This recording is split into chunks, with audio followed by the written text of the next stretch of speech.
Assalamualaikum warahmatullahi wabarakatuh. Selamat pagi atau selamat siang. Kita jumpa lagi dengan pelajaran lintas minat fisika, yaitu kelas 10 IPS. Ya, Bapak tidak tahu nih di IPS berapa ya, yang penting 10 IPS. Kita masuk pada pertemuan pertama, bagian A, bab 1, ruang lingkup fisika, metode ilmiah, dan keselamatan kerja. Untuk pokok bahasan sekarang ini khusus bagian A. Nanti pada bab 1 kita bagi dua, yaitu bagian A dan bagian B.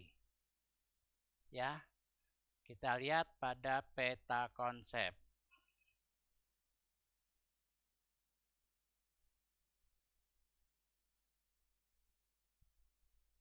Nah, pada peta konsep, kita masuk pada ruang lingkup fisika, metode ilmiah, dan keselamatan kerja. Ini bab 1 judulnya terbagi menjadi dua, yaitu mempelajari tentang A. Fisika dan peranan dalam kehidupan. B. Mempelajari metode ilmiah dan keselamatan kerja. Pada bagian B, Bapak tidak menguras ya, karena kita hari ini hanya bagian A saja dulu. Kita lihat pada peta konsepnya. Apa sih yang akan kita pelajari pada bagian A? Pada bagian A, kita menjelaskan satu, hakikat ilmu fisika. Ya, dan yang kedua, menjelaskan tentang peranan fisika bagi kehidupan manusia. Kita lanjut. Untuk hakikat ilmu fisika menjelaskan tentang A. Fisika sebagai ilmu, B. Cabang-cabang fisika, C. Ruang lingkup fisika. Itulah bagian pertama dari hakikat ilmu fisika. Dan pada bagian 2A2, peranan fisika sebagai kehidupan manusia, membahas dalam bidang ilmu kedokteran, pertanian, transportasi, industri, komunikasi, dan energi. Inilah bagian A yang akan Bapak bahas pada pertemuan sekarang ini, ya. Insya Allah pada bagian pertemuan kedua kita masuk pada bagian B, metode ilmiah dan keselamatan kerja. Ya, kita lihat sekilas saja bagian B-nya. Oke ya. Metode ilmiah dan keselamatan kerja, kriteria metode ilmiah dan tujuan penerapan. Ini nanti kita pelajari pada bagian B. Dimengerti? Kita lanjut. Kita masuk pada bagian A, fisika dan peranan dalam kehidupan.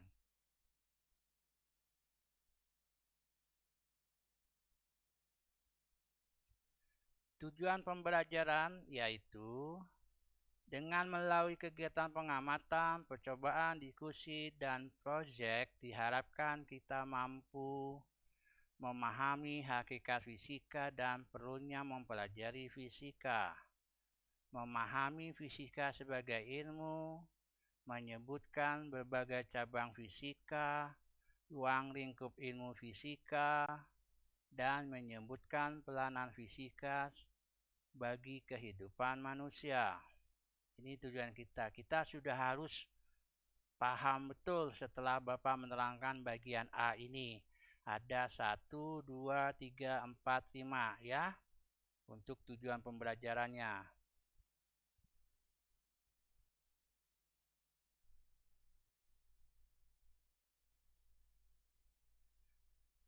Kita lihat beberapa contoh fisika, penerapan fisika dalam kehidupan manusia, ya.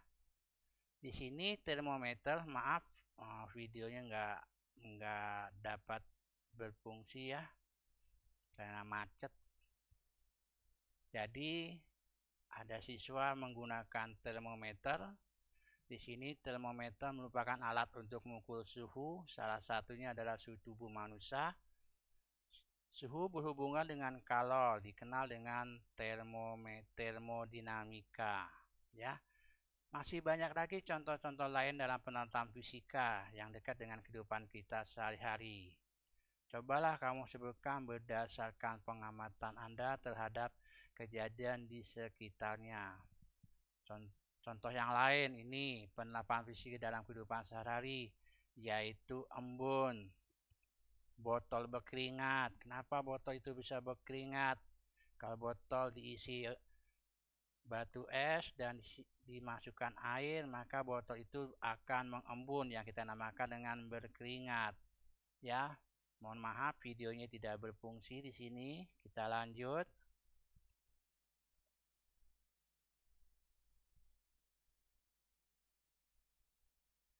Kita masuk pada pengertian fisika.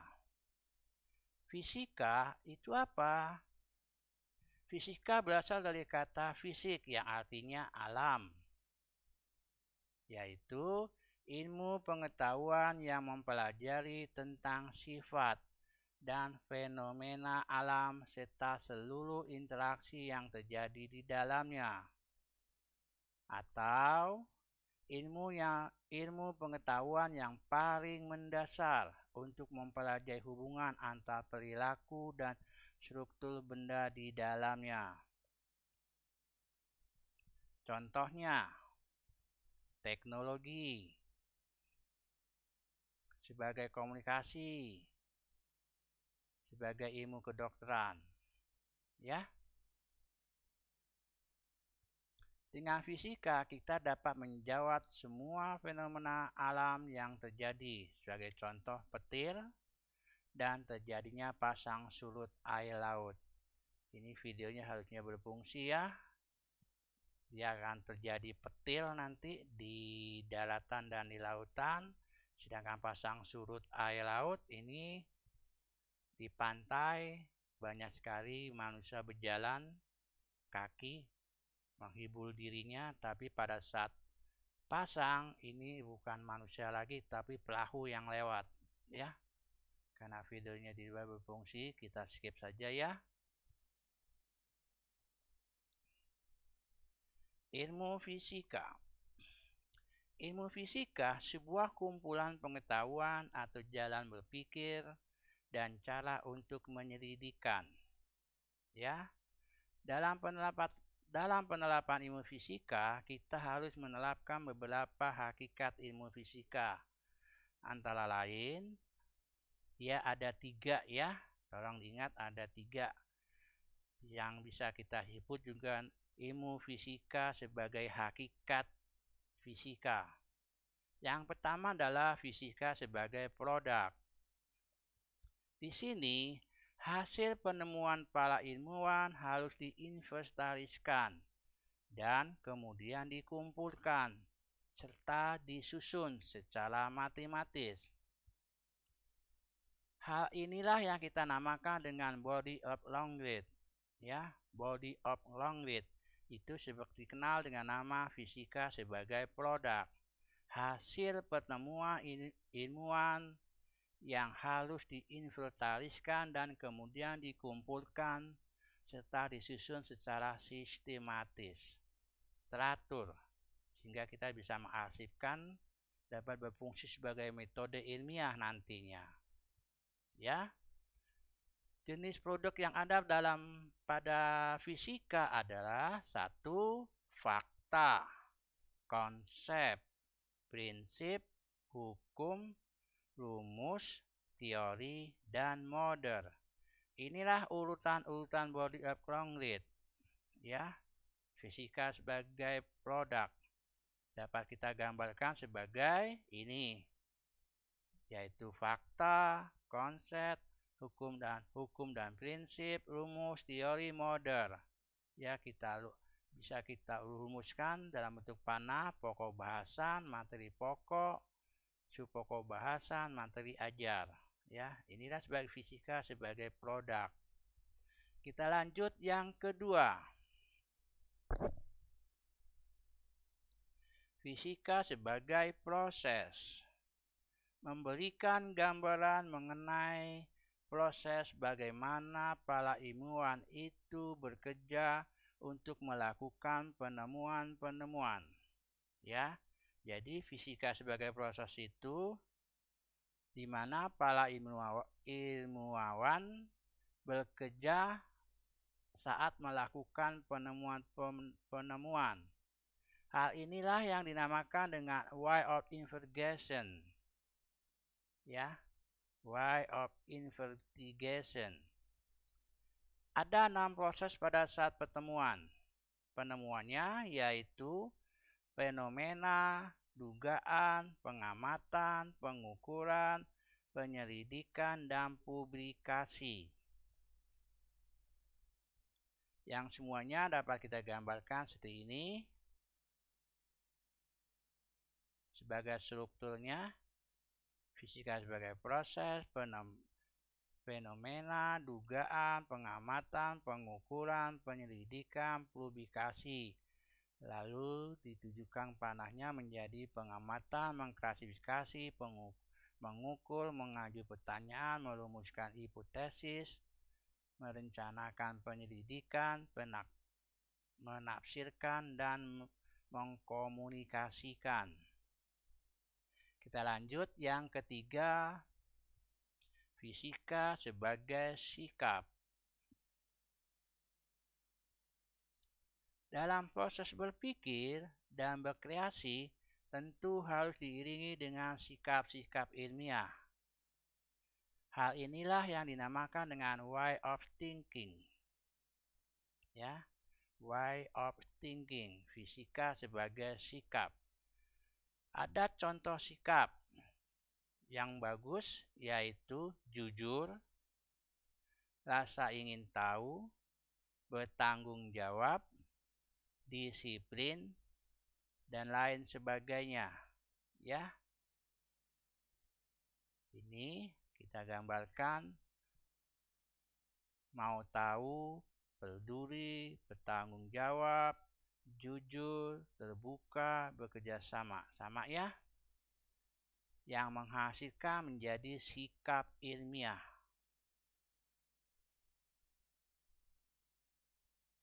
Demikianlah kita telah mempelajari tentang memahami hakikat fisika dan perlunya mempelajari fisika. Satu indikator sudah Bapak ajarkan ya. Tolong diingat-ingat dan dipelajari ulang ya. Lanjut kita masuk pada fisika sebagai ilmu. Fisika merupakan bagian dari ilmu pengetahuan alam. Ilmu pengetahuan alam adalah ilmu yang mempelajari gejala alam yang meliputi fisika, kimia, ilmu pengetahuan bumi, dan antariksa.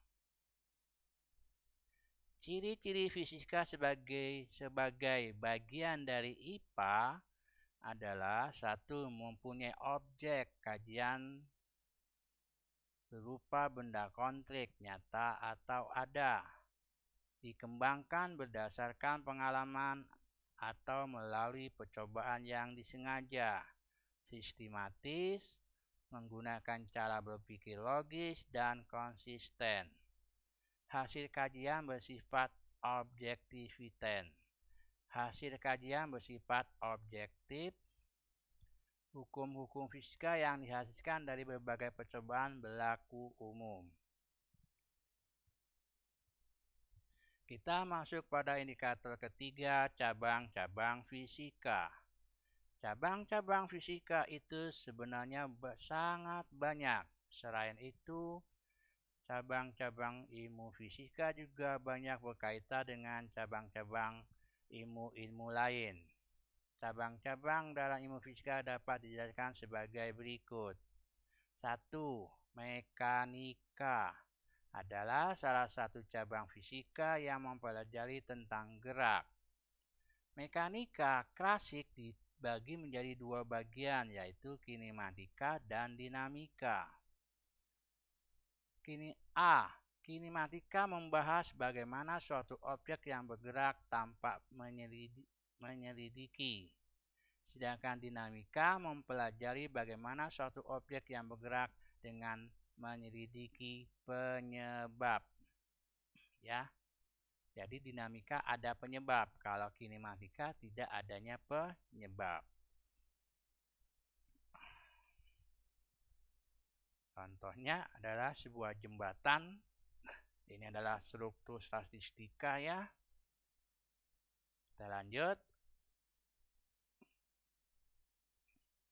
Mekanika kuantum. Tadi adalah mekanika klasik, sekarang mekanika modern yang kita kenal dengan nama mekanika kuantum adalah cabang dasar fisika yang menggantikan mekanika klasik pada tatanan atom dan subatom.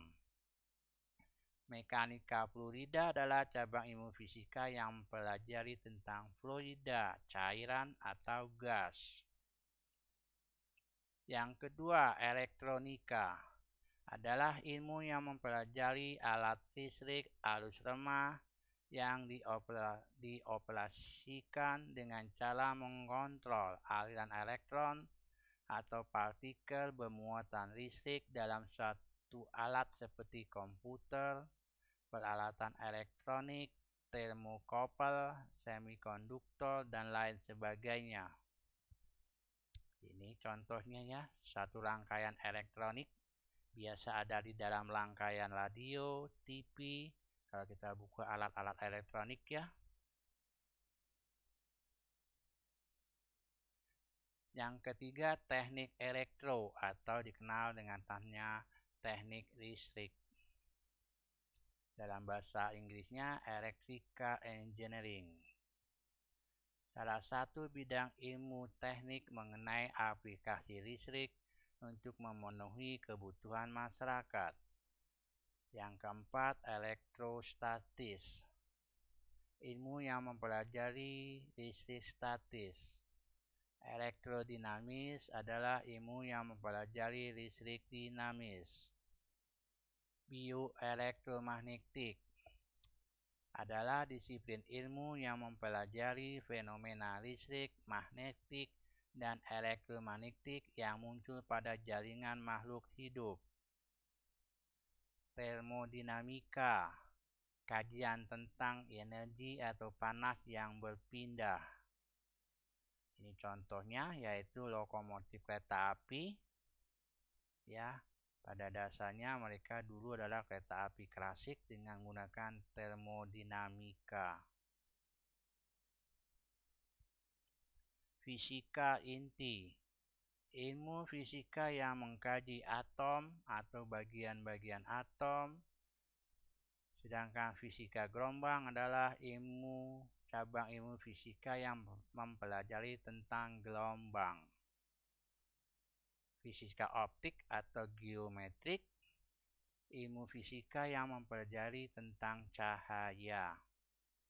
Fisika kedokteran atau disebut juga dengan fisika medis, membahas bagaimana penggunaan ilmu fisika dalam bidang kedokteran atau medis, diantaranya biomekanika meliputi gaya dan hukum fluida dalam tubuh, bioakustik, bunyi dan efeknya pada sel hidup atau manusia, biooptik, mata dan penggunaan alat-alat optik, biolistrik, sistem listrik pada sel hidup terutama pada jantung dan jantungnya manusia. Fisika lingkungan, ilmu yang mempelajari kaitan fenomena fisika dengan lingkungan. Beberapa di antaranya antara lain fisika tanah dalam bumi, fisika tanah permukaan, fisika udara, hidrologi, fisika gempa, seismograf fisik, fisika laut, oceanografi fisik, meteorologi, fisika awan, dan fisika atmosfer.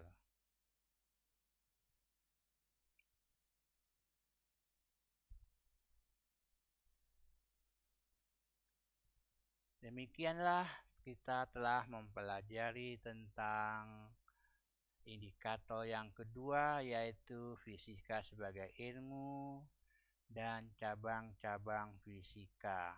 Berarti 3 sudah Bapak memberitahu pada kalian ini 3 indikator pada bagian A bab 1 ini. Kita lanjut.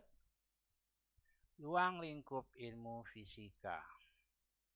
Materi yang dipelajari dalam fisika mempunyai ruang lingkup yang cukup luas, yaitu ruang lingkup aktivitas makhluk hidup dan tak hidup, ruang lingkup kondisi fisik makhluk hidup dan tak hidup. Ya. Peranan fisika sebagai kehidupan manusia. Pada zaman modern seperti saat ini, ilmu fisika sangat mendukung bagi kehidupan manusia.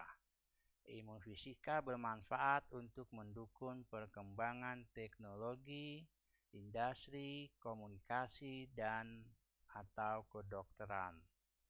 Penerapan fisika dalam kehidupan manusia akan dijelaskan sebagai berikut.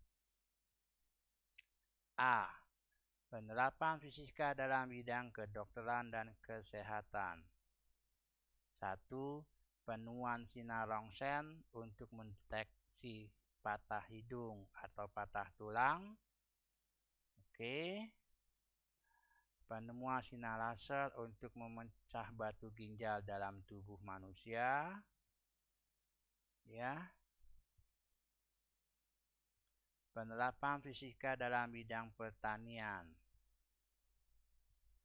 Ilmu fisika juga dapat dimanfaatkan dalam bidang pertanian. Di antaranya adalah 1. Penemuan bibit unggul dari proses rekayasa genetika. Dan yang kedua, penemuan peralatan pertanian, seperti hanya mesin bajak sawah.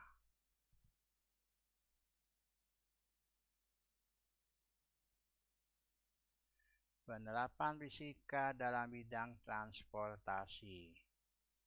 Ilmu fisika juga diterapkan dalam alat transportasi. Penerapannya antara lain 1. Penemuan konsep gerakan benda yang berpengaruh terhadap pembuatan mobil atau motor. Pembuatan kereta Mahgrau dengan menggunakan superkonduktor.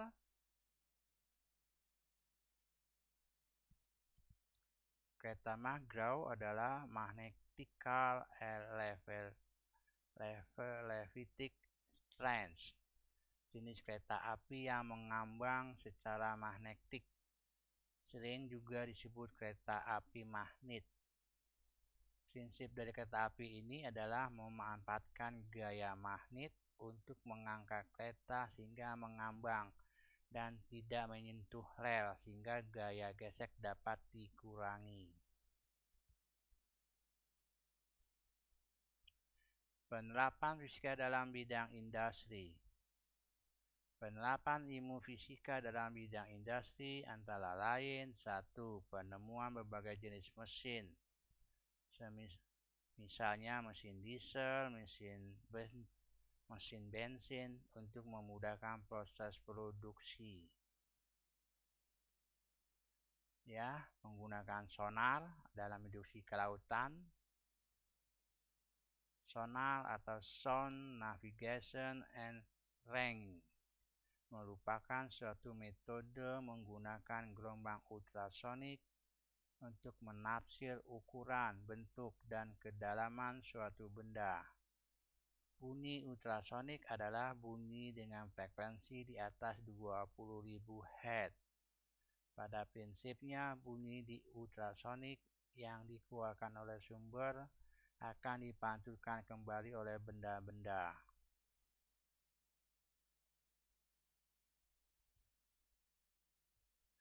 Penerapan fisika dalam bidang komunikasi. Penerapan ilmu fisika dalam bidang komunikasi antara lain: 1. Gelombang elektromagnetik yang dapat digunakan sebagai telepon genggam.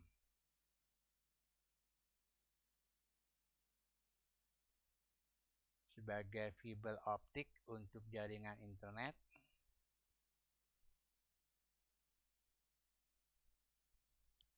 Fiber optik atau disebut juga dengan serat optik adalah saluran transmisi atau sejenis kabel yang terbuat dari kaca atau plastik yang sangat halus dan lebih kecil dari sehelai rambut.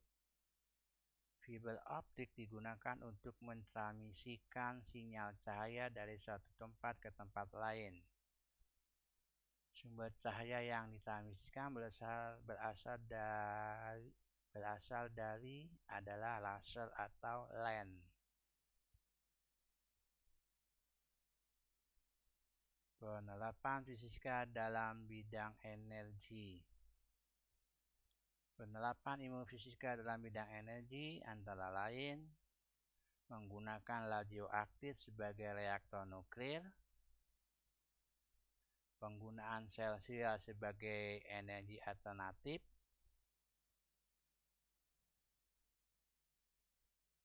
Demikianlah beberapa penerapan fisika dalam kehidupan manusia, sehingga dapat dikatakan bahwa ilmu fisika sangatlah berguna bagi kehidupan manusia. Contoh-contoh yang lain ini untuk contoh lain untuk sebagai bidang kedokteran yang dikenal dengan MRI, seismograf, teropong bintang bocah, sepeda motor yang dilengkapi dengan kaca spion yang berfungsi sebagai objek di belakangnya. Pelangi merupakan salah satu fenomena alam yang berbentuk berdasarkan konsep ilmu fisika tentang cahaya, dan petir merupakan salah satu fenomena alam yang berbentuk berdasarkan konsep ilmu fisika tentang cahaya dan suara serta muatan listrik. Oke, terima kasih. Sekian Bapak ucapkan pada kalian, semoga apa yang Bapak paparkan dapat dimengerti dengan baik. Assalamualaikum warahmatullahi wabarakatuh.